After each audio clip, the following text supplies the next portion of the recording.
Tidakkah tabiasan yang paling indah selain Al-Quran? Tidakkah pembuka yang paling indah selain salam? Assalamualaikum warahmatullahi wabarakatuh. Alhamdulillahi hadana li hada wa ma kunna linahtadiya laula an hadana Allah laqad jaa'a rusul rabbina bil haqq wa na'udzu an hilkumul jannah uritsumuha bima kuntum ta'malun. Yang terhormat Dewan Juri Lomba Kultum BDI Pertamina Cilacap. Yang terhormat para pendengar dan para peserta Lomba Kultum BDI Pertamina Cilacap. Segala puji bagi Allah Subhanahu wa taala, Tuhan semesta alam, Rabbul alamin, yang berkehendak atas segala hal, mengendaki atas segala hal. Alhamdulillahirabbil alamin. Pada kesempatan kali ini Allah Subhanahu wa taala menghendaki pada kita atas sebuah kenikmatan yang dimana banyak orang di luar sana terbaring lemah, tergeletak sakit tidak berdaya. Alhamdulillah Allah Subhanahu wa taala menghendaki pada kita sebuah nikmat kesehatan diikuti dengan nikmat kesempatan sehingga kita dapat berkumpul di acara, dan semoga Allah memberikan keberkahan dan memberikan kelancaran pada kesempatan ini. Amin ya rabbal alamin.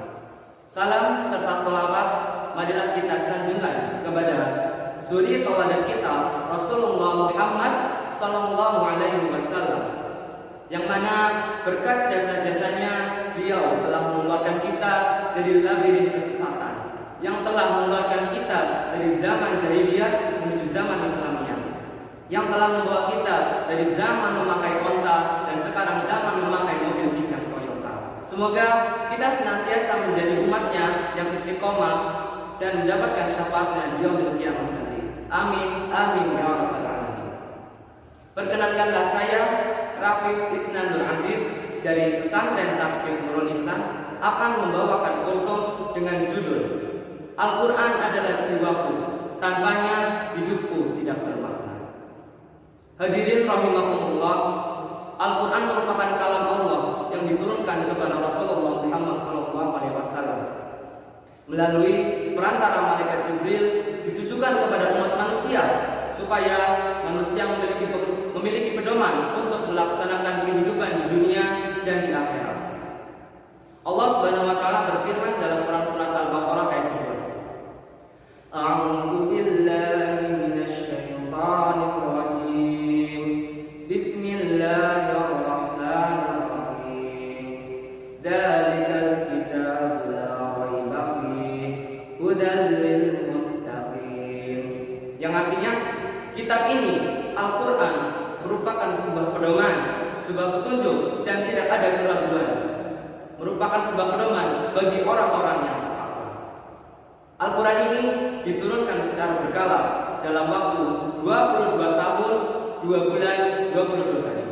Pembukuan Al-Quran dilaksanakan pada masa Khalifah Utsman bin Affan dengan memerintahkan kepada sahabat-sahabatnya, yakni Zaid bin Sabir, Sa'id bin As, kemudian Abdurrahman bin Hisham.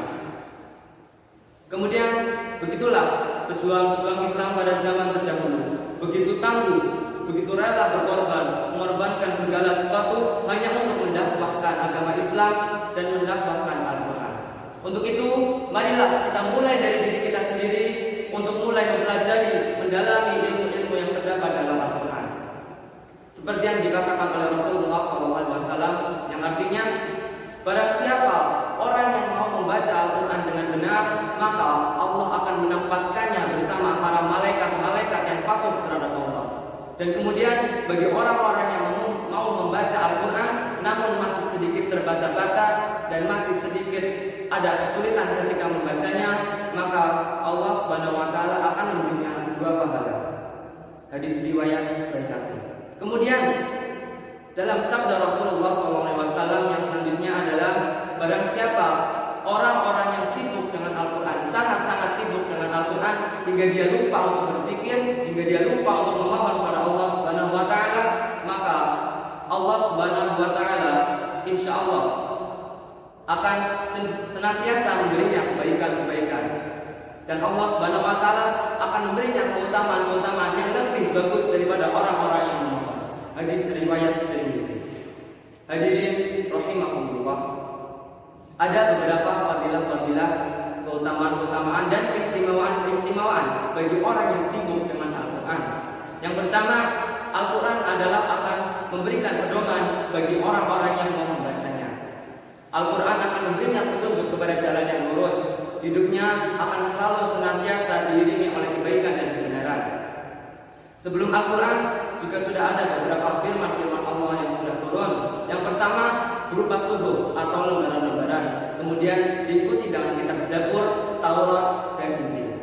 Rasulullah SAW bersabda, "Aku mewasiatkan kepada kalian untuk bertakwa kepada Allah dan Al-Quran. Bacalah, maka niscaya Al-Quran itu akan memberikan kalian cahaya pada kegelapan dan akan memberikan petunjuk di siang hari. Maka bacalah dengan sungguh-sungguh." Hadis riwayat Baihaqi.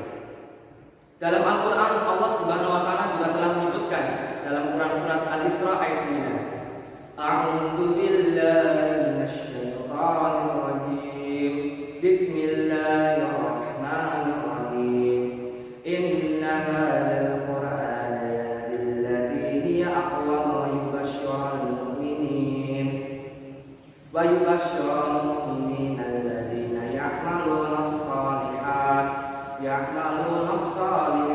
anna lahum ajran kabira." Yang artinya, sungguh Al-Quran ini diturunkan untuk memberikan petunjuk kepada jalan yang lurus dan memberikan kabar gembira kepada orang-orang yang beriman, kepada orang-orang mukmin yang melaksanakan kebajikan-kebajikan, bahwa mereka akan diberikan pahala yang besar.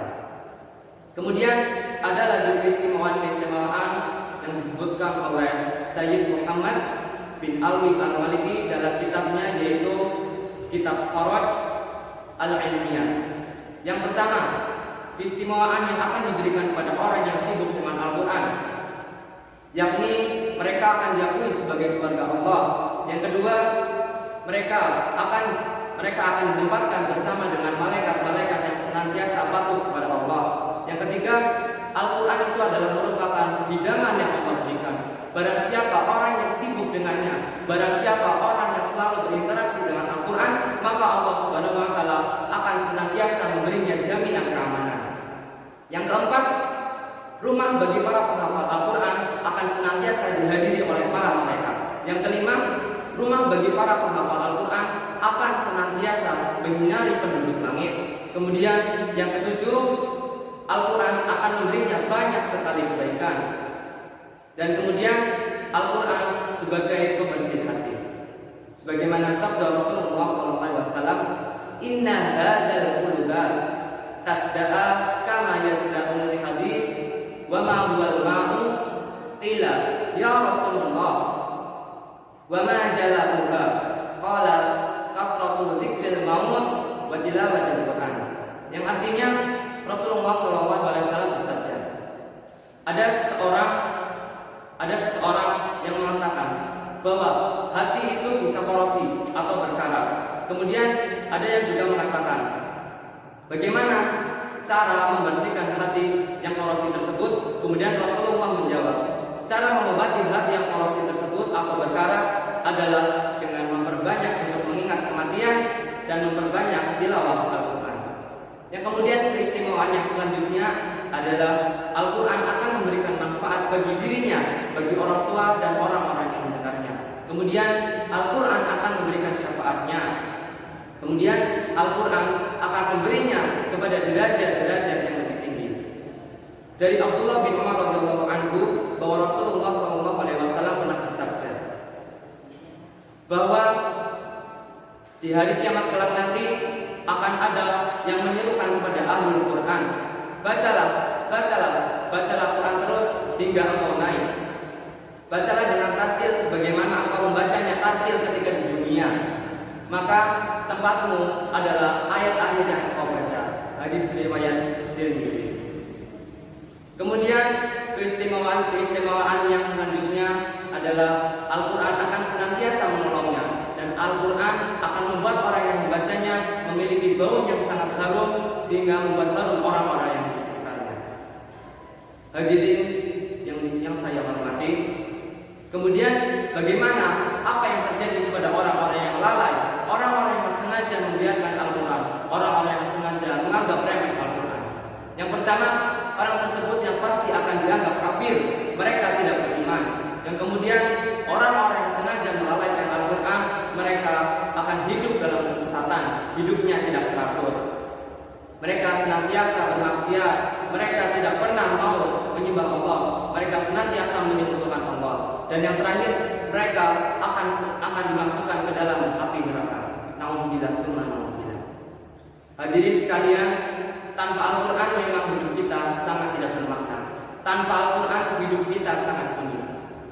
Maka dari itu, semoga kita senantiasa menjadi orang-orang yang selalu berinteraksi, selalu mau mendalami ilmu Al-Quran.